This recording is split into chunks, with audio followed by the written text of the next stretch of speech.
비가 궁궐의 처마를 3번 두드리던 밤이었습니다. 왕비 해비는 잠들지 못한 채 침전의 등불을 바라보고 있었습니다. 그때 내관 하나가 감히 문턱을 넘지 못하고 엎드렸습니다. 북문 밖에 낡은 붉은 함을 든 여인이 와 있으며 전하가 아니라 왕비마마만 뵙겠다고 한다는 보고였습니다. 왕비는 처음에는 밤중의 소란이라 여겼습니다. 그러나 내관이 덧붙인 한마디에 손에 들고 있던 바늘을 떨어뜨렸습니다. 여인은 자신을 열해 전에 죽은 궁녀라고 말했다고 했습니다. 왕비는 아무도 데려오지 말고 북문 옆 오래된 비단 창고로 그 여인을 들이라 명했습니다.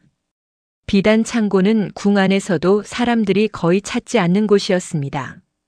그곳에 마른 나무 문을 열자 비에 젖은 회색 장옷을 입은 여인이 붉은 함을 2 손으로 들고 서 있었습니다. 왕비는 여인의 얼굴을 한참 바라보다 조용히 이름을 불렀습니다. 예리나. 여인은 울지 않았습니다. 다만 열해 전 궁을 떠날 때보다 훨씬 단단해진 목소리로 대답했습니다. 마마, 그날 마마께서 살려보낸 사람은 저 하나가 아니었습니다.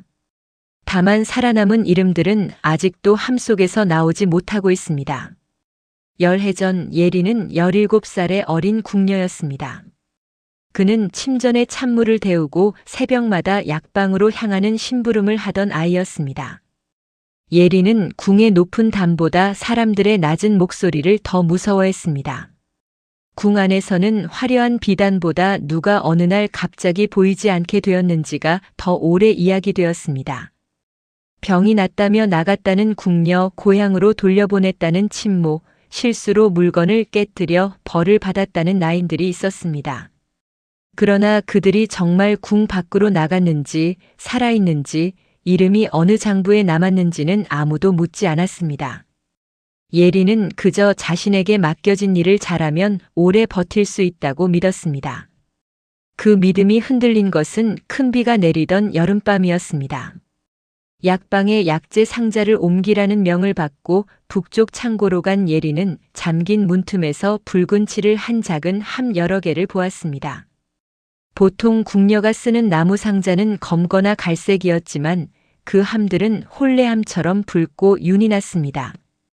더 이상한 것은 함마다 궁녀의 이름표가 아니라 작은 나무패와 붉은 실 뭉치가 들어있었다는 점이었습니다.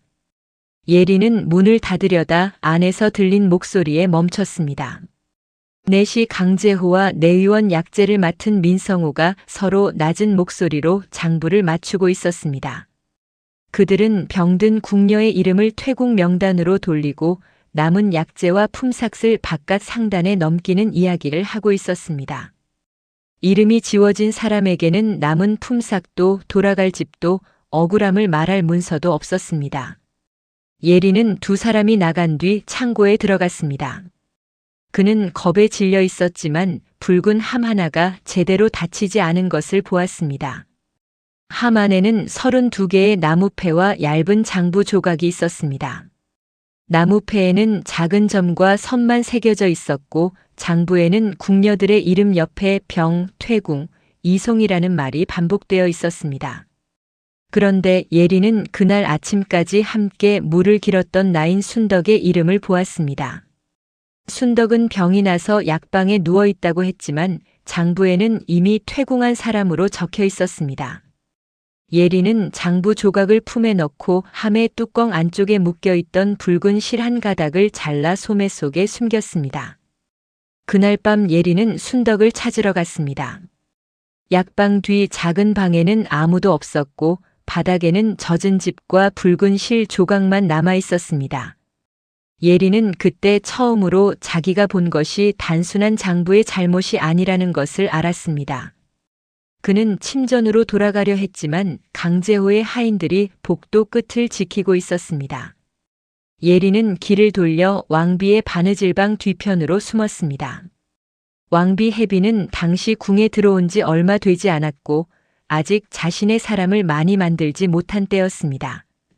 예리는 왕비를 직접 뵙는 것이 더 큰 화를 부를 수 있다는 것을 알았지만 다른 길도 없었습니다. 그는 새벽이 오기 전 왕비의 시녀에게 장부 조각과 붉은 실을 건넸습니다. 해비는 장부를 보자마자 예린을 불렀습니다. 왕비는 아이의 말을 곧이곧대로 믿지 않았습니다. 처음에는 예린이 누구에게 들은 말을 잘못 옮겼는지, 장부 조각이 어디서 왔는지, 순덕의 마지막 모습을 누가 보았는지를 차분히 물었습니다. 예린은 아는 것과 모르는 것을 구분해 말했습니다. 순덕이 어디로 갔는지는 모른다고, 다만 살아있는 사람의 이름이 퇴공 장부에 먼저 적혀 있었다고 말했습니다. 왕비는 그 솔직함을 오래 바라보았습니다. 궁에서는 많은 사람이 살아남기 위해 큰 소리를 내거나 거짓을 보탰지만 예린은 모르는 것을 모른다고 말하고 있었습니다. 왕비는 그날부터 조용히 약방의 출입 기록과 북문술의 기록을 살피게 했습니다. 며칠 뒤 왕비는 더 무거운 사실을 알게 되었습니다. 붉은 함은 단순한 보관함이 아니었습니다. 궁녀가 병으로 나가거나 집으로 돌아간다는 서류를 담는 함이었고, 그 안에 든 나무패는 실제 사람의 이름 대신 쓰는 숨은 번호였습니다. 강제호와 민성호는 병든 궁녀와 품삯을 받지 못한 나인들의 기록을 먼저 퇴궁으로 고친 뒤 남은 약재와 옷감, 품삯을 바깥 상단에 넘기고 있었습니다. 몇몇 궁녀는 친척에게 맡겼다고 적혔지만 실제로는 외곽의 허들의 쉴터로 보내졌고 일부는 어디로 갔는지 기록조차 남지 않았습니다. 왕비는 분노했지만 그때의 자신은 왕의 신임도 조정의 힘도 충분하지 않았습니다. 성급히 강제호를 부르면 장부와 사람들은 모두 사라질 것이 분명했습니다.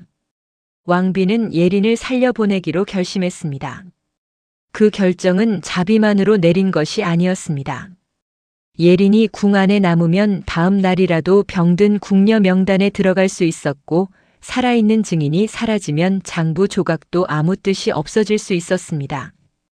해비는 자신이 아끼던 늙은 상궁에게 예린의 죽은 이모가 외곽에 남긴 상을 치러야 한다는 거짓 문서를 만들게 했습니다. 예린은 밤이 깊은 때 북문으로 나갔고 왕비는 아무도 보지 않는 곳에서 그에게 작은 붉은 함 하나를 건넸습니다. 함 안에는 장부 조각의 사본, 붉은 실, 궁녀 순덕을 비롯해 예린이 기억하는 이름을 적을 빈 종이, 그리고 왕비의 사적인 인장이 찍힌 작은 비단 조각이 들어 있었습니다. 왕비는 예린에게 이 함을 증거로 들고 다니지 말라고 했습니다. 증거는 사람을 살릴 수도 있지만 때로는 사람을 먼저 죽게 할 수도 있다고 했습니다. 대신 살아남아 내가 본 이름을 잊지 말고 궁 밖에서 만나는 사람들의 말을 억지로 믿지도 말고 함부로 버리지도 말라고 당부했습니다. 왕비는 언젠가 안전하게 기록을 다시 모을 날이 오면 그때 이 함을 돌려달라고 했습니다. 예린은 왜 자신을 믿느냐고 물었습니다. 왕비는 내가 두려운 밤에도 순덕의 이름을 먼저 찾았기 때문이라고 답했습니다. 그리고 내가 살면 그 이름도 살 가능성이 남는다고 말했습니다. 예린은 궁을 떠난 뒤 오랫동안 자신의 이름을 숨기고 살았습니다. 그는 왕비가 마련해준 외곽의 작은 약초방에서 늙은 친모의 조카로 지냈습니다. 처음 몇 해는 붉은 함을 열지 못했습니다. 함을 열면 순덕과 자신이 보았던 빈 약방이 떠올랐고 궁의 종소리만 들려도 몸이 굳었습니다. 그러나 시간이 흐르면서 예린은 궁에서 퇴궁했다고 적힌 여자들이 실제로 어디로 흘러갔는지 알게 되었습니다. 어떤 이는 상단의 허드렛 일터에서 병을 얻었고 어떤 이는 이름이 다른 사람으로 바뀐 채 아이를 낳았으며 어떤 이는 겨우 살아남아 자기 품삯을 찾고 있었습니다. 예린은 그들의 말을 무작정 장부에 적지 않았습니다. 날짜, 장소, 함께 있던 사람, 남은 천조각과 약봉지까지 확인할 수 있는 만큼만 적었습니다. 그 사이 해빈도 궁 안에서 조용히 사람을 모았습니다. 왕비는 병든 궁녀의 진료 기록이 한 사람의 손에서 바뀌지 않게 하려 했고 퇴궁 명단에 남은 가족 확인란을 늘렸습니다. 그러나 강제호는 이미 더 높은 자리에 올라 있었습니다. 그는 왕비가 한때 북문으로 궁녀 한 명을 빼돌렸다는 사실을 어렴풋이 알고 있었지만 누구인지 찾지 못했습니다.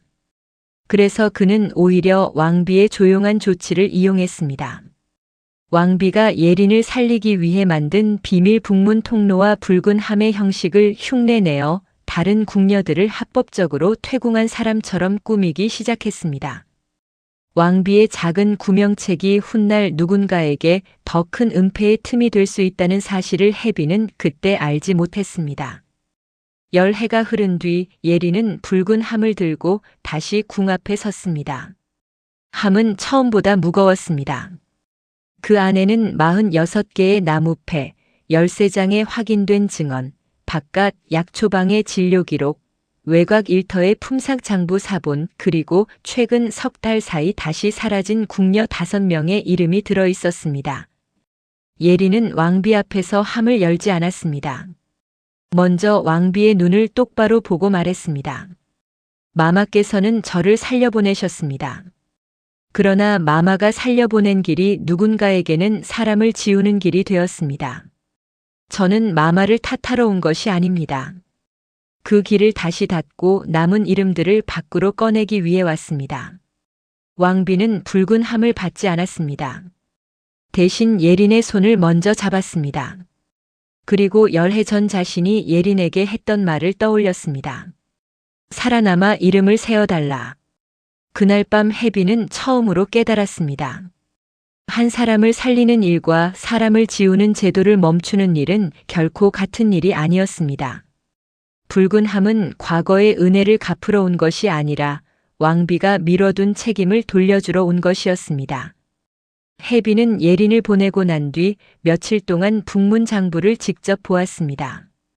그는 왕비가 된 뒤 처음으로 궁 안에서 나가는 사람의 기록이 얼마나 쉽게 관리들의 손에서 짧은 말로 바뀌는지 알았습니다. 병으로 나감, 고향으로 돌아감, 친척에게 맡김. 장부에는 3글자면 충분했지만 그 3글자 뒤에는 누가 약을 받았는지, 품삯을 받았는지, 가족이 기다리는지, 몸이 성한지 같은 질문이 하나도 남지 않았습니다. 해비는 당시 힘이 닿는 만큼 북문지기에게 가족의 이름을 적게 하고 병든 궁녀에게 물을 나눠주게 했습니다. 그러나 그 조치가 장부 바깥의 길까지 막지는 못했습니다. 강제호는 북문이 조금 불편해지자 동쪽 물길과 바깥 상단을 이용했고 사람들은 새 길로 사라졌습니다. 예린은 궁 밖에서 그 사실을 늦게 알았습니다. 약초방으로 찾아온 한 여인이 자신을 미령이라 소개했을 때였습니다. 미령은 궁에서 나왔다고 적힌 뒤 외곽의 바느질터에 넘겨졌고 이름을 묻는 사람에게는 다른 이름을 말하라는 지시를 받았다고 했습니다. 그는 도망친 뒤에도 자기 이름을 적으면 다시 잡힐까 두려워했습니다. 예린은 미령의 말만 듣고 장부에 사실이라 쓰지 않았습니다. 대신 미령이 기억하는 천의 무늬와 수레바퀴의 흠집, 함께 있던 사람의 별명을 적고 몇 달 뒤 다른 사람의 증언과 맞췄습니다. 그때 예린은 왕비가 준 빈 종이가 사람을 구하는 기록이 되려면 기억과 확인이 함께 가야 한다는 것을 배웠습니다. 붉은 함안의 종이는 그렇게 한 장씩 늘어났습니다. 궁에서는 해빈이 예린을 떠올릴 때마다 자신이 한 일을 누구에게도 말할 수 없었습니다. 그는 예린이 살아있다는 사실이 알려지는 순간 아이가 다시 표적이 될 수 있음을 알았습니다. 하지만 침묵은 편안하지 않았습니다. 왕비는 밤마다 약방의 등불을 바라보며 순덕과 이름도 알지 못한 다른 궁녀들이 어디에 있는지 생각했습니다. 왕비는 그들을 모두 찾지 못한 자신의 무력함을 숨기기 위해 더욱 바쁜 일에 매달리지 않으려 했습니다. 대신 궁녀들의 품삯 장부를 정리하고 아픈 나인의 가족에게 소식을 보내는 작은 규칙을 만들었습니다. 그 규칙은 불완전했지만 훗날 예린이 돌아왔을 때 어떤 기록이 남았는지 대조할 작은 발판이 되었습니다. 왕비는 그 작은 장부의 첫 장에 누구도 당사자의 말 없이 사라진 사람으로 적지 말 것이라고 썼습니다. 그 문장은 당시에는 누구도 눈여겨보지 않았지만 열해 뒤 붉은 함 속 기록과 맞닿으며 가장 먼저 다시 읽히게 되었습니다. 다음 날 새벽 왕비 해비는 평소보다 이른 시각에 비단 창고로 향했습니다. 밤새 내리던 비는 그쳤지만 처마 끝에서는 아직도 물방울이 떨어지고 있었습니다. 예리는 붉은 함을 낮은 책상 위에 올려두고 함 속에 있던 나무패를 하나씩 꺼내놓고 있었습니다. 나무패는 손가락 2마디만 한 크기였습니다. 어떤 것은 가장자리가 달아 있었고 어떤 것은 붉은 실이 반쯤 풀린 채 묶여 있었습니다. 패마다 새겨진 점과 선은 글자가 아니라 암호처럼 보였습니다.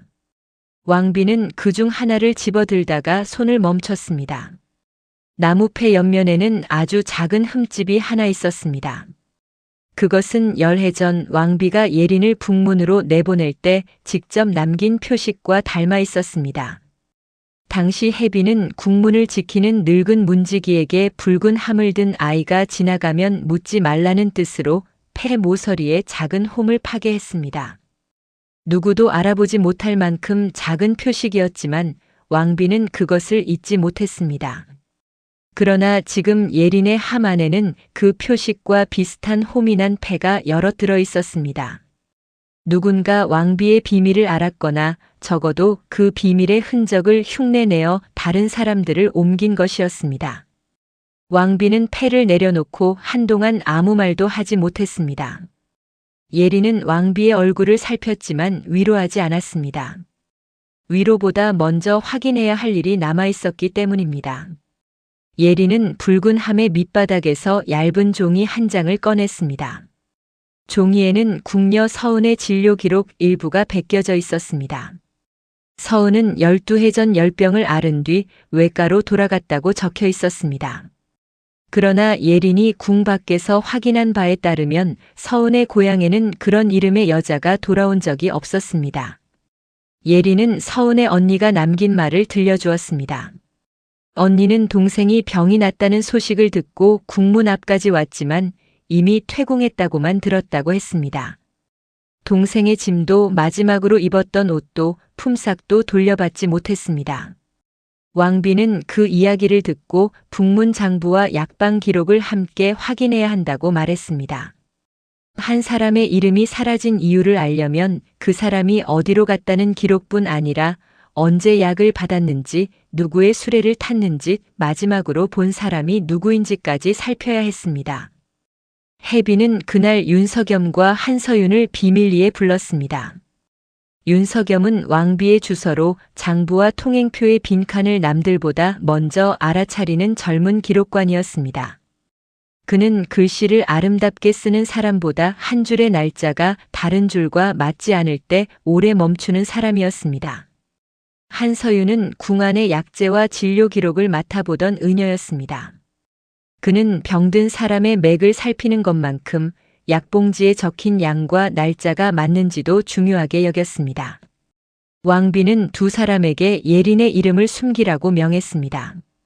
그리고 붉은 함에서 나온 나무패와 장부 조각을 보여주었습니다. 윤석염은 나무패를 한참 들여다보다가 점과 선의 배열이 사람의 이름이 아니라 이동 경로를 나타낸다고 말했습니다. 점 하나는 궁 안에 부서 짧은 선은 북문, 긴 선은 궁 밖의 물길을 뜻하는 것처럼 보였습니다. 그러나 패마다 같은 표시가 조금씩 달랐습니다. 예리는 그 차이가 사람마다 달랐던 날짜나 장소일 수 있다고 했습니다. 한서윤은 붉은 함 안에서 나온 오래된 약봉지를 살폈습니다. 약봉지 겉면에는 병든 궁녀에게 쓰는 약재 이름이 적혀 있었지만 봉지 안쪽에는 푸른 전분가루가 남아 있었습니다. 서윤은 그 가루를 손끝으로 문질러 보더니 이것은 보통 탕약을 싸는데 쓰는 가루가 아니라고 말했습니다. 궁 안에서는 잠을 깊게 하거나 열을 가라앉히는 진정제를 포장할 때 약봉지가 눅눅해지지 않도록 그 가루를 얇게 바르곤 했습니다. 그런데 퇴궁 기록이 급격히 늘어난 날마다 진정제 출납량도 함께 늘어난 흔적이 있었습니다. 한서윤은 병든 사람이 많았을 가능성도 아직 배제할 수 없다고 말했습니다. 그러나 누군가를 옮기기 전에 진정제를 썼다면 그들의 의사와 상관없이 수레에 태웠을 가능성도 함께 살펴야 한다고 덧붙였습니다. 왕비는 성급한 결론을 내리지 말라고 했습니다. 억울한 사람을 돕겠다는 마음이 또 다른 억울함을 만들 수 있기 때문이었습니다. 대신 확인된 사실과 아직 확인되지 않은 사실을 장부의 다른 칸에 적게 했습니다. 윤석염은 북문 통행표를 살피다가 이상한 점을 발견했습니다. 통행표에는 보통 수레를 내보낸 사람, 문을 확인한 사람, 돌아온 시각이 적혀 있어야 했습니다. 그러나 붉은 함의 나무패와 연결된 날짜의 통행표에는 확인란이 비어 있었습니다. 빈칸 위에는 붉은 칠이 아주 얇게 묻어 있었습니다. 왕비는 그 붉은 칠을 보고 눈을 감았습니다. 열해 전 예린을 내보낼 때 썼던 함과 지금 장부 위에 남은 붉은 흔적이 같은 방식으로 이어지고 있었습니다. 강재호는 왕비의 비밀을 완전히 알지 못했을지 모릅니다. 하지만 누군가 왕비가 남긴 흔적을 보았고 그것을 자신들의 은폐에 이용하기 시작한 것은 분명해 보였습니다. 예린은 왕비에게 조용히 말했습니다. 마마께서 한 사람을 살리기 위해 만든 길이라면 이제는 마마께서 그 길을 닫아야 합니다. 그 말에는 원망이 없었습니다. 그러나 원망보다 더 무거운 부탁이 들어 있었습니다. 왕비는 고개를 끄덕였습니다. 그리고 북문 근처에서 오래된 수레꾼을 찾으라고 명했습니다. 기록에는 수레 번호가 남아있지 않았지만 예린이 모은 증언 중에는 비 오는 밤 북문을 오간 수레를 본 사람이 있다는 말이 있었습니다. 이틀 뒤 윤석염과 한서윤은 궁 담장 바깥 오래된 버드나무 아래에서 최봉수라는 노인을 만났습니다. 그는 한때 궁의 물건과 약재를 옮기던 수레꾼이었습니다. 지금은 무릎이 좋지 않아 작은 짐수레로 땔감을 나르며 살고 있었습니다. 왕비의 사람이 왔다고 하자 최봉수는 처음에는 얼굴을 돌렸습니다. 그는 오래전 일을 묻지 말라며 궁에서 나온 일은 궁 안에서 끝나는 것이 낫다고 말했습니다. 윤석염은 노인을 다그치지 않았습니다. 대신 붉은 함에서 나온 나무패 하나를 보여주었습니다. 패의 가장자리에는 북문 표식과 함께 수레바퀴를 닮은 작은 선이 새겨져 있었습니다. 최봉수는 그 패를 보자 손가락을 떨었습니다. 그는 열해 전 큰 비가 내리던 밤마다 붉은 칠을 한 함을 실은 수레가 북문을 나갔다고 말했습니다.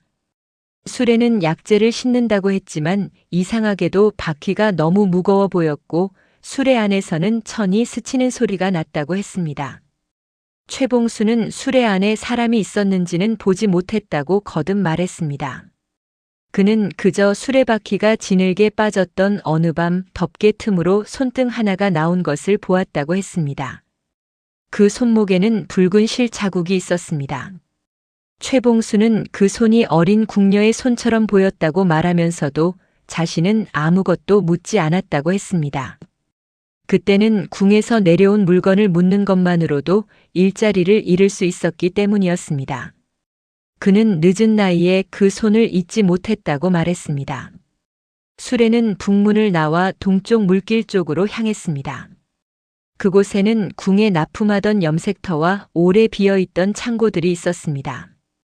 궁 안에 비단과 천을 염색하던 곳이었지만 몇 해 전부터는 사람들의 발길이 뜸해진 곳이었습니다. 윤석염은 북문 통행표의 빈칸과 최봉수의 기억을 대조했습니다. 수레가 나간 날 약재 출납은 늘어 있었고 염색터에는 궁에서 온 천꾸러미가 들어온 기록이 남아 있었습니다. 그러나 그 천꾸러미의 수량은 궁 안에서 빠져나간 옷감 수량과 맞지 않았습니다. 누군가 천과 약재, 사람의 기록을 한꺼번에 섞어 놓은 것이었습니다. 예린은 붉은 함 안에서 작은 나무패 하나를 골라냈습니다. 패의 뒷면에는 아주 흐릿한 글씨가 남아 있었습니다. 해미. 그 이름은 다른 나무패와 달리 점과 선 사이에 적혀 있었습니다. 예린은 그 이름을 보고 오래된 약초방 장부를 떠올렸습니다. 몇 달 전 염색터 근처에서 자랐다는 19살 소녀가 약초방에 찾아온 적이 있었습니다. 소녀는 손목이 자주 저린다며 약을 지으러 왔는데 왼손목에 붉은 실 자국 같은 흔적이 있었습니다. 당시 예리는 그 자국을 묻지 않았습니다. 사람의 몸에 남은 흔적은 억지로 캐묻는다고 진실이 되는 것이 아니기 때문이었습니다. 그러나 나무패의 이름을 본 뒤 예리는 그 소녀를 다시 만나야 한다고 생각했습니다. 혜미는 염색터 뒤편 작은 집에서 늙은 염색장인과 함께 살고 있었습니다. 그는 자신이 궁에서 태어났는지 어디에서 왔는지 정확히 알지 못했습니다. 다만 자신을 키운 장인이 어릴 적 물길 근처에서 울고 있는 아이를 데려왔다고만 들었습니다. 혜미는 자신의 어머니가 월선이라는 유모였다고 알고 있었습니다. 하지만 월선이 어디로 갔는지 왜 자신을 남겼는지는 들은 적이 없었습니다. 예린이 붉은 함의 나무패를 보여주자 혜미는 한참 말이 없었습니다. 그는 왼손목을 소매로 가렸습니다. 예린은 억지로 손을 잡지 않았습니다. 대신 자신도 어린 시절 붉은 실을 본 적이 있다고 말했습니다. 궁에서는 붉은 실이 사람을 구분하는 표식이 되기도 했고 누군가에게는 잊지 말라는 약속이 되기도 했다고 했습니다. 혜미는 한참 뒤 소매를 걷었습니다. 손목에는 오래된 붉은 흔적이 있었습니다. 상처처럼 깊지는 않았지만 실을 오래 감아두었던 자리에 남은 자국처럼 보였습니다. 혜미는 어릴 때 어머니가 잠들기 전마다 붉은 실을 손목에 감아주었다고 말했습니다. 그리고 이름을 잊지 말라고 했다고 했습니다. 그때는 그 말이 무슨 뜻인지 몰랐습니다. 윤석염은 궁의 유모 품삯 장부에서 월선의 이름을 찾았습니다. 월선은 혜미가 태어난 해와 비슷한 시기에 퇴궁한 사람으로 적혀 있었습니다. 그러나 퇴궁 날짜와 유모 품삯 기록은 서로 맞지 않았습니다. 월선의 이름은 퇴궁 명단에는 있었지만 그 뒤 지급되어야 할 품삯이 다른 번호로 넘어가 있었습니다. 마치 누군가 월선이라는 사람을 장부에서는 내보내고 실제 돈은 다른 사람의 이름으로 빼돌린 것처럼 보였습니다. 예리는 월선이 혜미를 살리기 위해 자기 이름을 먼저 지웠을 가능성을 조심스럽게 말했습니다. 그러나 그것은 아직 추측일 뿐이었습니다. 혜미에게 어머니가 자신을 위해 희생했다고 단정해 말하는 것은 확인되지 않은 위로가 될 수 있었습니다. 예리는 혜미에게 월선의 기록을 함께 찾겠다고만 약속했습니다. 며칠 뒤 한서윤은 염색터 근처 약방에서 오래된 약봉지를 발견했습니다. 봉지 안에는 궁에서 쓰던 푸른 전분가루가 남아 있었고 약봉지의 겉면에는 지워진 번호가 적혀 있었습니다. 염색터에서 일하던 여자들은 밤마다 덮개를 친 수레가 와서 몇 명씩 태워갔다고 말했습니다. 그들은 처음에는 궁에서 다시 불렀다고 들었고 나중에는 다른 곳으로 옮겨진다고 들었습니다. 그러나 누구도 그 여자들이 어디에 정착했는지 알지 못했습니다. 어떤 이는 며칠 뒤 돌아왔지만 자기 이름을 말하지 못했고 어떤 이는 돌아오지 않았습니다. 혜미는 예린과 서윤을 염색터 뒤편 돌담 밑으로 데려갔습니다. 그곳에는 오래된 배수구가 있었고 진흙 속에는 붉은 칠조각이 몇 개 박혀 있었습니다. 돌담 안쪽에는 수레바퀴가 지나간 자국이 남아 있었습니다. 그 길은 북문 쪽에서 시작해 물길을 따라 염색터로 이어지고 있었습니다. 예리는 그 길을 한참 바라보았습니다. 열해 전 자신이 궁을 떠난 밤에도 수레는 같은 방향으로 움직였을 것입니다. 그러나 예리는 자신이 지나간 길 뒤로 더 많은 사람이 다른 뜻으로 끌려갔다는 사실을 그때까지 알지 못했습니다. 왕비는 북문을 임시로 닫으라고 명했습니다. 모든 통행을 다시 기록하고 확인되지 않은 수레는 국문을 넘지 못하게 하라고 했습니다. 그러나 강재호는 이미 조사 소식을 들었습니다. 그는 민성호에게 마지막 수레를 준비하라고 명했습니다. 그 수레에는 최근 석 달 사이 사라진 궁녀 가운데 한 명인 수진이 타고 있었습니다. 수진은 수레 안에서 자신이 어디로 가는지 알지 못했습니다.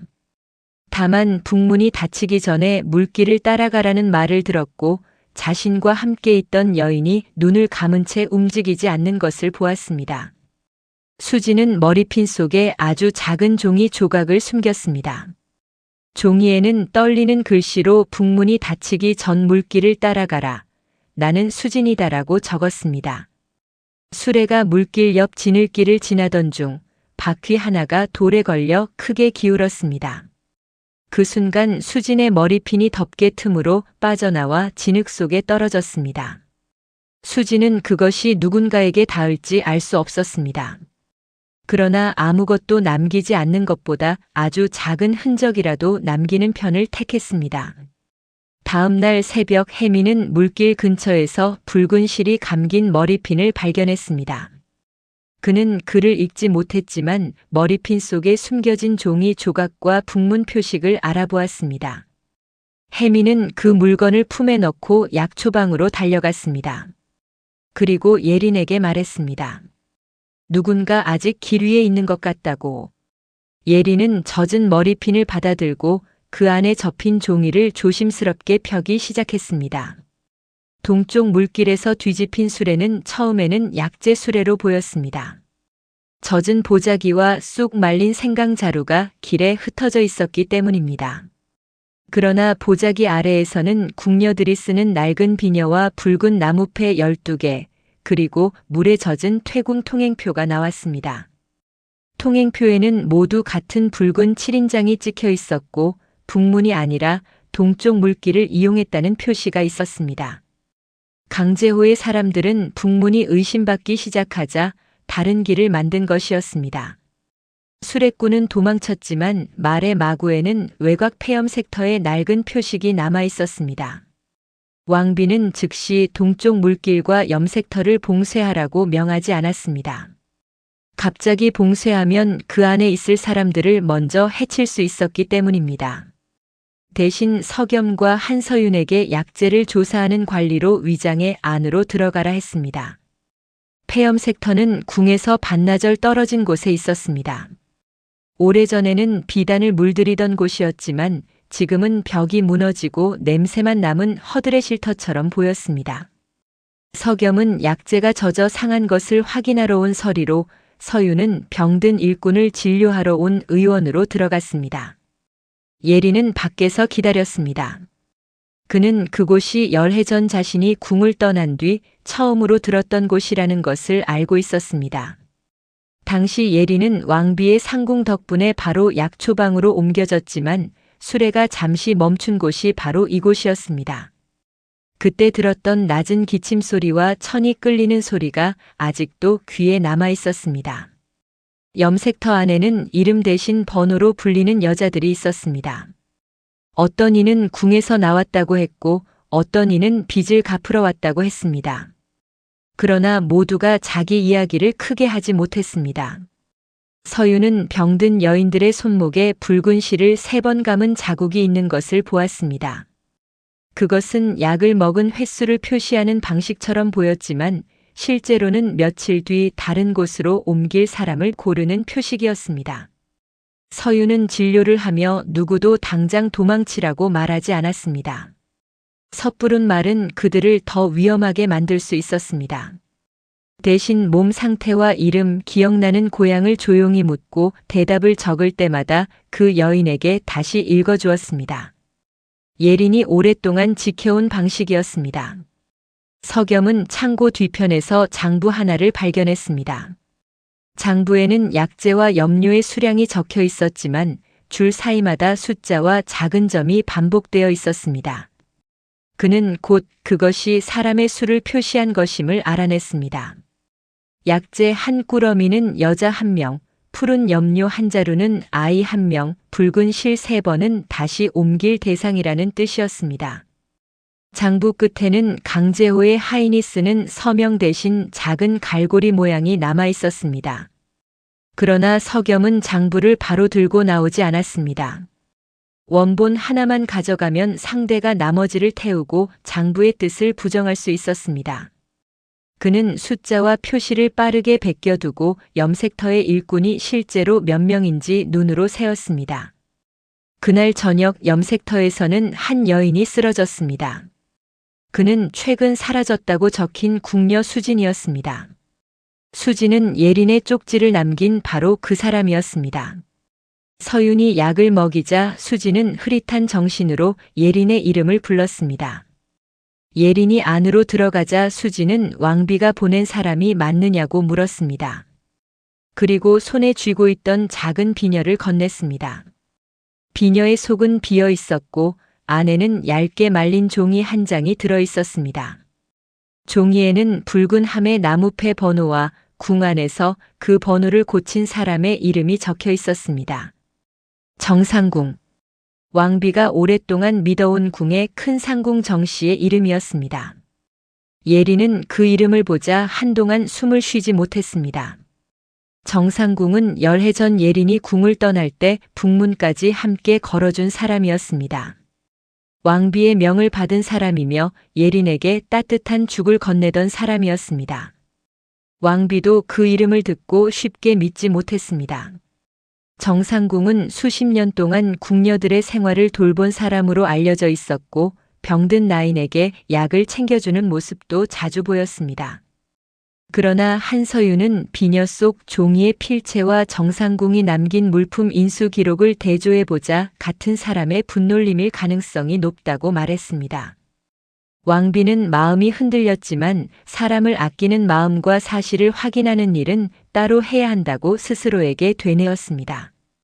정상궁을 조용히 부른 자리에서 왕비는 비녀 속 종이를 바로 내밀지 않았습니다. 먼저 지난 열해 동안 병으로 퇴궁한 궁녀들의 명단을 보여주며 그중 누구의 얼굴이 기억나는지 물었습니다. 정상궁은 몇몇 이름을 말하다가 수진의 이름에서 멈췄습니다. 그의 손끝이 떨렸습니다. 왕비가 수진이 동쪽 염색터에서 발견되었다고 말하자 정상궁은 처음에는 아무 말도 하지 않았습니다. 그러다 아주 낮은 목소리로 자신이 사람을 팔아넘긴 것은 아니라고 말했습니다. 왕비는 그 말이 부정이 아니라 더 깊은 고백의 시작일 수 있음을 알았습니다. 정상궁은 열해 전 강제호가 왕비의 비밀 통로를 알아챈 뒤 자신을 불렀다고 했습니다. 강제호는 왕비가 예린을 몰래 보낸 사실을 퍼뜨리면 왕비의 자리를 흔들 수 있다고 협박했습니다. 그리고 병든 궁녀 몇 명의 이름을 퇴궁 장부에 옮겨 적으라고 강요했습니다. 정상궁은 처음에는 한두 번만 하면 끝날 것이라 생각했습니다. 자신이 거절하면 더 잔인한 사람이 그 일을 맡을 것이고 적어도 자신이 있으면 아이들에게 물과 약을 챙길 수 있다고 믿었습니다. 하지만 거짓 기록은 한 번 적기 시작하자 멈추지 않았습니다. 정상궁은 어느 날부터 이름을 옮기는 손이 자기 손인지 강제호의 손인지 구분할 수 없게 되었다고 울었습니다. 예린은 정상궁의 말을 듣고 쉽게 용서하지 않았습니다. 그는 순덕의 이름을 꺼냈습니다. 정상궁은 순덕이 마지막으로 물을 달라고 했다는 사실을 알고 있었습니다. 정상궁은 그날 밤 순덕에게 약을 건넸지만 그 약이 어디로 가는 수레를 위한 것인지 묻지 못했다고 말했습니다. 예린은 그 침묵이 사람을 얼마나 오래 아프게 하는지 말했습니다. 왕비는 두 사람 사이에서 누구의 눈물도 가볍게 여기지 않았습니다. 정상궁은 협박받은 사람이었지만 기록을 고친 사람이기도 했습니다. 사람의 이름을 지운 사람들이 모두 같은 얼굴이 아니었던 것처럼 이 일도 한 사람의 악의만으로 설명할 수 없었습니다. 정상궁은 마침내 가장 중요한 사실을 털어놓았습니다. 붉은 함에는 두 종류가 있었다는 것입니다. 하나는 왕비가 예린에게 준 것처럼 누군가의 이름을 지키기 위해 기록을 담는 작은 함이었습니다. 다른 하나는 강제호가 만든 큰 함으로 사람의 이름을 숫자로 바꾸고 숫자를 빛과 품삯으로 바꾸는 함이었습니다. 정상궁은 큰 함의 바닥에 숨은 칸이 있고 그 안에 진짜 출납 장부와 반쪽 인장이 들어있다고 말했습니다. 그 함은 지금 궁 안이 아니라 왕실 제사에 쓰는 오래된 종이 창고 아래에 묻혀 있다고 했습니다. 강제호는 궁 안의 가장 조용한 곳에 가장 큰 거짓을 숨긴 셈이었습니다. 왕비는 바로 사람들을 보내지 않았습니다. 강제호가 눈치채면 증거를 없애고 염색터의 여자들에게 화를 돌릴 수 있었습니다. 그는 왕에게 직접 보고하기로 했습니다. 왕은 혜빈의 말을 모두 듣고 처음에는 오래 침묵했습니다. 왕은 왕비가 열해 전 예린을 비밀리에 내보낸 사실을 그날 처음 알았습니다. 혜빈은 변명하지 않았습니다. 당시에는 그 아이를 살리는 길이라고 생각했다고, 그러나 그 비밀이 제도를 피해 사람을 옮기는 방식으로 악용되었음을 이제 알았다고 말했습니다. 왕은 꿈이나 소문을 근거로 처벌할 수는 없다고 했습니다.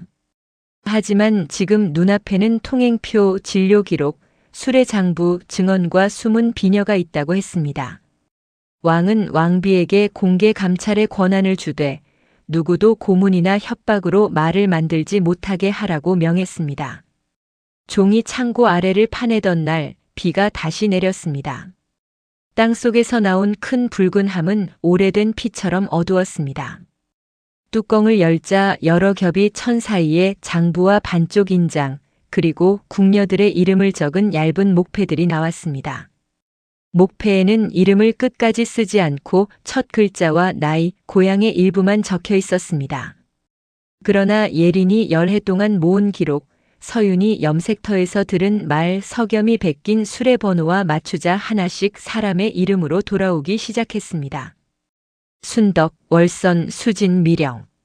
왕비는 목패를 손에 들고 이름을 소리내어 읽었습니다. 그 순간 예린은 붉은 함을 들고 다시 궁에 온 이유가 조금씩 드러나는 것을 느꼈습니다. 함은 복수의 상자가 아니라 흩어진 이름을 서로 맞추는 상자였습니다. 하지만 큰 붉은 함의 가장 아래에는 예상하지 못한 문서가 있었습니다. 그것은 왕비 혜빈의 침전에서 나간 약재와 옥감의 기록이었습니다. 강제호는 왕비의 이름을 이용해 일부 물품을 외곽으로 빼돌렸고 그 기록이 왕비의 사인처럼 보이게 만들었습니다. 공개 감찰이 시작되면 강제호는 왕비가 예린을 살려보낸 일과 이 물품 기록을 묶어 왕비도 비밀 거래에 관여했다고 주장할 것이 분명했습니다. 석염은 왕비에게 이 문서를 먼저 없애버리자고 조심스럽게 말했습니다. 그러나 혜빈은 고개를 저었습니다. 자신의 이름이 들어있다는 이유로 문서를 감추면 결국 강제호와 같은 길을 걷게 된다고 했습니다. 문서는 그대로 두되 진짜 사인과 거짓 인장의 차이를 사람들 앞에서 밝히겠다고 했습니다. 예린은 그 결정을 듣고 처음으로 왕비에게 묻습니다. 열해 전 저를 내보낸 일을 후회하십니까? 왕비는 한참 후 후회한다고 답했습니다. 너를 살려보낸 것을 후회하는 것이 아니라 너를 살려보낸 뒤 그 길을 끝까지 살피지 못한 것을 후회한다고. 예린은 왕비의 대답을 듣고 붉은 함에 손을 얹었습니다. 그는 열해 동안 왕비에게 이 말을 듣고 싶었던 것인지도 몰랐습니다. 은혜를 말해달라는 것이 아니라 자신이 살아남은 뒤에도 사라진 사람들을 잊지 않았다고 말해달라는 것이었습니다. 공개 감찰 전날 밤 강제호의 하인들이 염색터에 불을 지르려 했습니다. 그러나 수진과 다른 여자들은 이미 예린의 사람들과 서윤의 도움으로 안전한 곳으로 옮겨진 뒤였습니다. 불길은 장부 일부를 태웠지만 원본은 궁의 종이 창고에 있었고 사본은 여러 사람의 손에 나뉘어 있었습니다. 강제호는 처음으로 자신이 상대하는 것이 한 사람의 왕비나 한 명의 궁녀가 아니라는 것을 알게 되었습니다.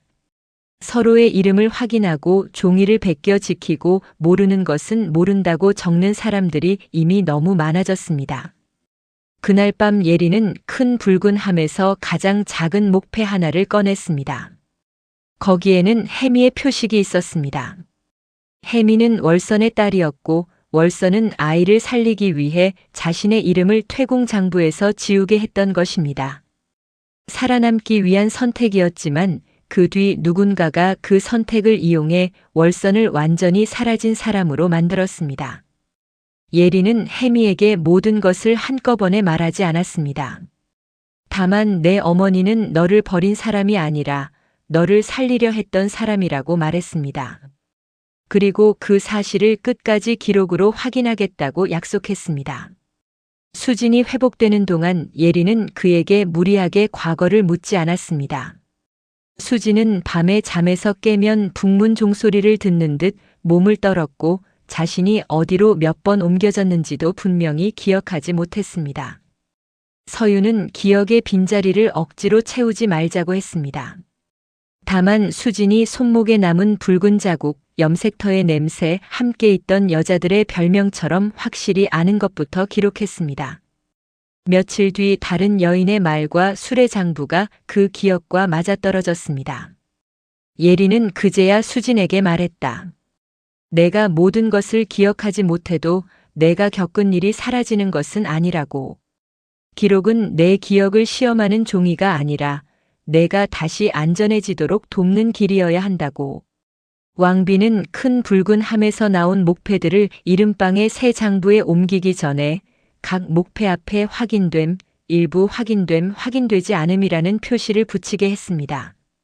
몇몇 신하는 나라의 체면을 위해 불확실한 이름은 빼야 한다고 말했습니다. 그러나 해비는 불확실하다는 이유로 다시 없던 사람으로 만들 수는 없다고 답했습니다. 확인되지 않은 기록은 확인되지 않은 채 남겨두되 그것이 사람의 존재를 부정하는 말이 되게 해서는 안 된다고. 그 원칙은 이후 감찰의 가장 어려운 기준이 되었습니다.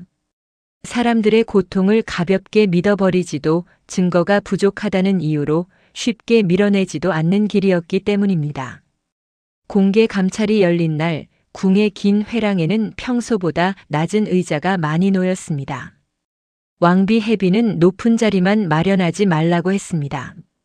사라진 궁녀들의 가족, 염색터에서 일하던 여자들, 북문을 지켰던 늙은 문지기, 약재를 나르던 수레꾼까지 모두 같은 눈높이에서 장부를 볼 수 있어야 한다고 했습니다.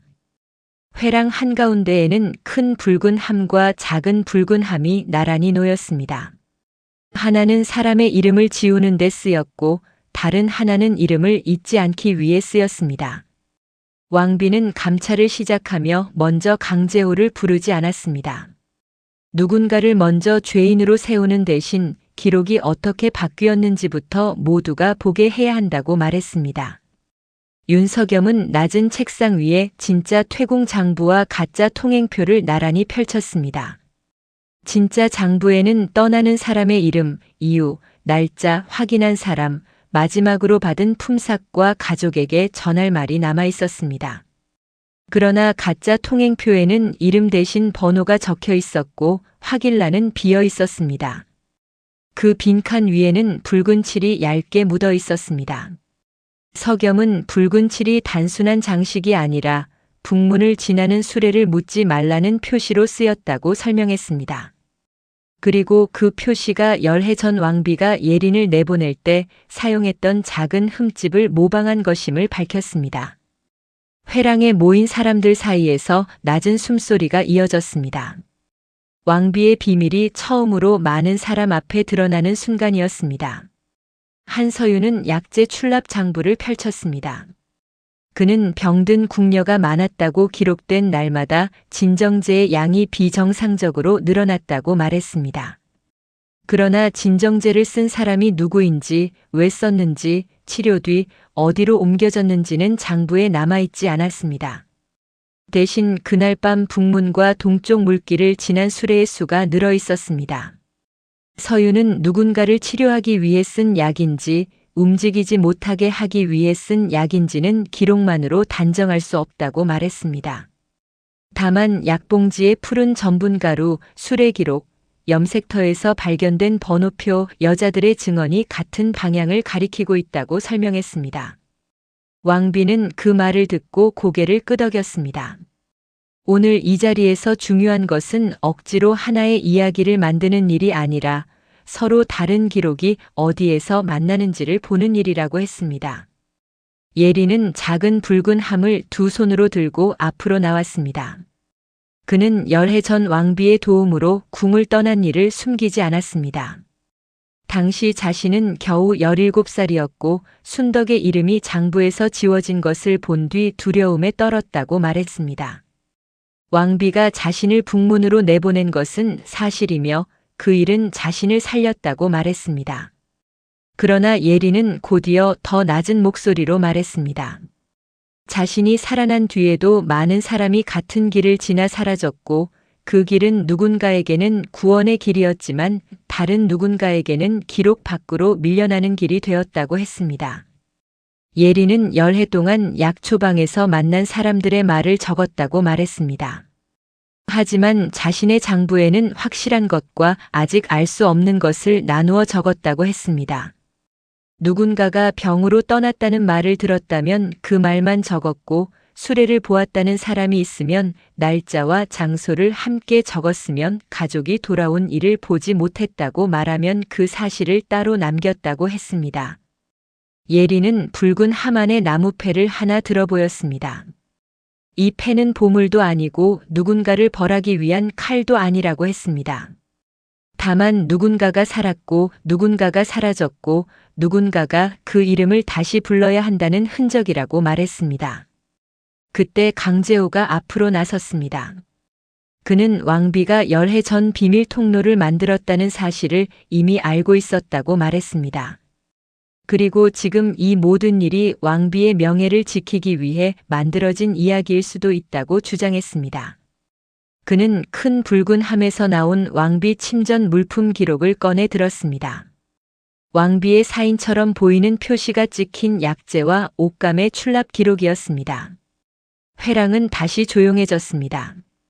강제호는 왕비 역시 궁의 물품을 몰래 밖으로 내보냈고 예린을 내보낸 것도 그 거래의 일부였다고 말했습니다. 그는 자신의 죄를 부정하기보다 모두가 함께 더럽혀졌다고 말하려 했습니다. 왕비는 자리에서 일어났습니다. 그는 열해 전 예린을 비밀리에 궁 밖으로 보낸 사실을 인정했습니다. 그때 자신은 한 아이를 살리는 길이라고 믿었다고 말했습니다. 그리고 그 비밀이 누군가에게 악용될 수 있다는 사실을 끝까지 살피지 못했다고 인정했습니다.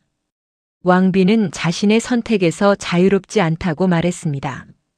하지만 자신이 잘못을 인정한다고 해서 다른 사람들의 이름이 다시 지워져서는 안 된다고 했습니다. 그는 큰 붉은 함에서 나온 문서를 감추지 않겠다고 말했습니다. 자신의 이름이 적혀 있더라도 그 문서는 공개된 자리에서 진짜 사인과 거짓 인장을 비교해 판단해야 한다고 했습니다. 윤석염은 왕비의 실제 사인과 가짜 문서를 나란히 놓았습니다. 실제 사인에는 왕비가 오래전부터 쓰던 붓끝에 작은 꺾임이 있었고 물품 기록에는 그 꺾임이 없었습니다. 대신 붉은 오칠을 2번 덧칠한 흔적과 강제호가 관리하던 창고에서 쓰인 종이와 같은 결이 남아 있었습니다. 석염은 누군가 왕비의 이름을 흉내냈다고 말했습니다. 하지만 왕비의 비밀 통로가 그 흉내의 출발점이 된 것 또한 사실이라고 덧붙였습니다. 왕비는 그 말을 막지 않았습니다. 감찰은 왕비를 지키기 위해 열리는 자리가 아니라 누구의 선택이 어떤 결과를 만들었는지 함께 살피는 자리여야 했기 때문입니다. 이어 전직 북문지기가 앞으로 나왔습니다. 그는 오래전 비 오는 밤 붉은 칠이 묻은 통행표를 본 적이 있다고 증언했습니다. 처음에는 왕비의 비밀 명령인 줄 알고 입을 다물었다고 했습니다. 그러나 얼마 뒤 같은 표시가 여러 통행표에 반복되는 것을 보았고 그때도 두려워 묻지 못했다고 말했습니다. 그는 오래도록 자신이 아무것도 하지 않았다는 사실을 잊으려 했지만 밤마다 북문을 지나던 수레의 소리가 들리는 듯 했다고 했습니다. 왕비는 그에게 늦게라도 말해준 것을 기록에 남기겠다고 했습니다. 증언은 늦었다는 이유만으로 아무 의미가 없어지는 것이 아니라고 말했습니다. 세탁을 맡았던 늙은 여인도 나왔습니다. 그는 궁녀들의 옷이 염색터로 실려가는 것을 보았다고 말했습니다. 처음에는 낡은 옷을 다시 물들이는 줄 알았지만 옷고름과 소매 안쪽에는 각자의 표시가 남아 있었다고 했습니다. 어떤 옷은 가족에게 돌려보내야 할 것이었고 어떤 옷은 아직 궁 안에 있어야 할 사람의 것이었습니다. 하지만 그 물건들은 누구에게도 돌아가지 않았습니다. 그 말이 끝나자 회랑 끝에 앉아있던 한 노부인이 천조각 하나를 꺼냈습니다. 그는 사라진 딸이 혼례를 앞두고 궁에 들어갔고 그 뒤 아무 소식도 듣지 못했다고 했습니다. 천조각의 옷고름 무늬가 염색터에서 나온 꾸러미와 같다는 것을 알아보았다고 말했습니다. 왕비는 그 천조각을 장부 위에 올려두게 했습니다. 그날 이후 기록은 숫자와 인장만으로 남지 않았습니다. 사람들의 손에 남은 천조각, 기억 속의 목소리, 돌아오지 못한 품삯까지 함께 기록되기 시작했습니다. 해미는 한참 동안 앞으로 나서지 못했습니다. 그는 월선의 이름이 적힌 목패를 두 손으로 쥐고 있었습니다. 예린이 곁에 서자 해미는 조심스럽게 말했습니다. 자신은 어머니가 왜 자신을 남겼는지 아직 다 알지 못한다고 했습니다. 하지만 어머니가 자신을 버렸다는 말만은 이제 믿지 않겠다고 했습니다. 해미는 자신의 이름 아래에 어머니 월선의 이름을 적고 싶다고 말했습니다. 그리고 월선이 어디에서 마지막으로 일했는지, 누구와 함께 있었는지, 무엇을 두려워했는지를 더 알고 싶다고 했습니다. 왕비는 해미에게 바로 답을 주지 않았습니다. 대신 확인된 기록과 아직 비어있는 기록을 함께 남기겠다고 말했습니다. 월선의 이름은 돌아왔지만 월선의 마지막 하루까지 모두 알게 된 것은 아니었습니다. 빈칸을 지우지 않는 것이 그날의 약속이 되었습니다. 수진도 자리에서 일어났습니다. 그는 아직 몸이 완전히 회복되지 않았지만 자신이 궁으로 다시 돌아가고 싶지 않다고 말했습니다. 수진은 자신이 원래 살던 마을로 돌아가고 싶지만 그곳에서도 자신을 받아줄지 알 수 없다고 했습니다. 그리고 자신처럼 말할 힘이 없는 여자들이 많을 것이라고 말했습니다. 수진은 이름방에서 다른 사람들의 말을 적는 일을 돕고 싶다고 했습니다. 글을 잘 쓰지는 못하지만 누군가의 말을 중간에 끊지 않고 들을 수는 있다고 말했습니다. 한서유는 수진의 말을 기록으로 남기며 앞으로 치료와 거쳐 품삯을 먼저 바로잡는 일이 감찰보다 앞서야 한다고 왕비에게 말했습니다. 왕비는 즉시 증언자들과 염색터에서 나온 여자들을 안전한 거처로 옮기게 했습니다. 그들에게 필요한 약과 옷, 식량을 먼저 마련하게 했고 밀린 품삯은 누구의 이름으로 얼마나 남아있는지 확인한 뒤 돌려주게 했습니다. 강재호와 민성호는 그 자리에서 바로 모든 말을 인정하지 않았습니다. 강재호는 자신은 명령을 따랐을 뿐이라고 말했고 민성호는 약봉지와 장부를 관리했을 뿐이라고 했습니다. 그러나 장부와 인장, 수레 기록, 증언, 염색터에서 나온 물품은 서로 맞물려 있었습니다. 민성호는 끝내 약재와 품삯 기록을 조작한 일을 인정했습니다. 처음에는 한 줄의 숫자를 바꾸는 일이라고 생각했다고 했습니다. 하지만 한 줄의 숫자가 한 사람의 이름을 대신하게 되었고 그 이름이 사라질수록 자신에게 돌아오는 돈이 늘어났다고 말했습니다. 그는 작은 거짓말이 어디까지 커지는지 알면서도 멈추지 못했다고 고백했습니다. 왕은 감찰이 끝난 뒤 강재호와 민성호의 직무를 거두고 관련된 관리와 상단의 기록을 더 조사하라고 명했습니다. 그러나 왕비는 그 결정만으로 일이 끝난 것이 아니라고 했습니다. 벌을 받는 사람을 정하는 일과 사라진 사람들의 삶을 다시 세우는 일은 서로 다른 일이기 때문이었습니다. 북문은 다시 열리기 전에 새 기록 규칙을 갖추게 되었습니다. 앞으로 궁을 나가는 사람은 이름, 이유, 날짜, 본인의 말 확인한 사람, 가족에게 남긴 연락을 함께 적게 했습니다. 병으로 옮겨지는 사람은 진료 기록과 이동 기록을 따로 남기게 했고 품삯은 이름을 지운 번호가 아니라 실제 사람의 이름으로만 지급하게 했습니다. 누군가가 글을 읽지 못하면 기록을 읽어주고 본인이 맞다고 말한 내용을 따로 적게 했습니다. 왕비는 그 규칙이 완전하지 않다는 것도 알고 있었습니다. 장부가 있다고 해서 모든 사람이 안전해지는 것은 아니며 글자가 있다고 해서 거짓이 사라지는 것도 아니었습니다. 하지만 적어도 누군가를 없던 사람처럼 지우는 일은 더 어려워져야 했습니다. 큰 붉은 함은 더는 사람을 숨기는 물건이 아니게 되었습니다. 함 안에는 정리된 장부, 확인된 목패, 가족에게 돌아갈 물건, 아직 확인되지 않은 기록이 차례로 들어갔습니다. 왕비는 함의 뚜껑 안쪽에 새로운 문장을 적게 했습니다. 이 함에는 사람을 숨기지 말고 사람의 말을 남길 것. 예리는 그 문장을 보고 한동안 말이 없었습니다. 열해 전 자신이 들고 나간 작은 붉은 함은 두려움 속에서 숨겨야 했던 물건이었습니다. 하지만 이제 붉은 함은 사람들이 함께 열어보는 기록이 되었습니다. 궁 안에 오래된 빈 방 하나는 이름방으로 바뀌었습니다. 그곳에는 궁녀와 하인, 외곽 일터 사람들, 가족들이 찾아와 자신의 이야기를 남길 수 있었습니다. 윤석염은 날짜와 술의 기록을 대조했고 한서윤은 진료와 약재 기록을 확인했습니다. 예리는 목패를 하나씩 닦아 붉은 실로 묶었습니다. 어떤 이름은 가족에게 돌아갔고 어떤 이름은 새 장부의 빈칸 곁에 남았습니다. 빈칸은 실패의 흔적이 아니라 아직 확인해야 할 사람의 자리였습니다. 혜미는 월선의 이름 아래에 자신의 이름을 적었습니다. 그리고 어머니가 마지막으로 본 물길과 붉은 실에 대해 더 알고 싶다고 남겼습니다. 누구도 그에게 완벽한 답을 주지 못했지만 혜미는 처음으로 자신의 질문이 장부 밖으로 밀려나지 않았다고 느꼈습니다. 수지는 예린 곁에서 다른 여자들의 말을 적기 시작했습니다. 처음에는 글씨가 흔들렸지만 그는 말하는 사람의 눈을 보고 천천히 받아 적었습니다. 정상궁도 자신이 고쳤던 장부를 다시 읽었습니다. 그는 지워진 이름 앞에 자신의 증언을 남겼습니다. 자신은 두려웠고 잘못했고 늦게 말했지만 이제 그 이름들을 다시 읽겠다고 적었습니다. 예리는 정상궁을 쉽게 용서했다고 말하지 않았습니다. 다만 사람이 남긴 잘못도 기록 속에서 사라지지 않아야 한다고 했습니다. 그래야 다음 사람이 같은 두려움 앞에서 혼자 남지 않을 수 있다고 말했습니다. 어느 날 비가 그친 뒤 예리는 궁문 앞에 섰습니다.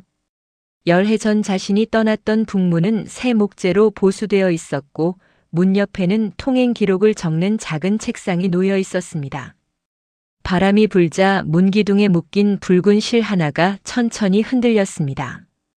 예리는 그 실을 보며 이제는 길만 남겨서는 안 된다고 생각했습니다. 사람이 지나간 자리에는 반드시 이름과 이유와 말이 남아야 했습니다. 왕비 해비는 멀리서 예린을 바라보다가 다가왔습니다. 그는 붉은 함을 예린에게 돌려주지 않았습니다. 대신 그 함은 누구 한 사람이 지키는 물건이 아니라 모두가 확인할 기록이라고 말했습니다. 예린은 고개를 끄덕였습니다. 붉은 함 안에는 되찾은 이름과 아직 채워지지 않은 빈 종이가 함께 들어 있었습니다. 그 빈칸은 누군가의 삶이 끝난 자리가 아니었습니다. 아직 들려오지 않은 목소리를 기다리는 자리였습니다.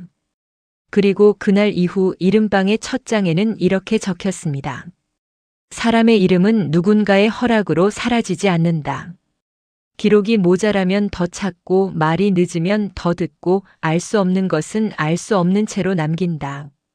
누구도 다시 숫자 하나로 지워지지 않게 하기 위해서였습니다.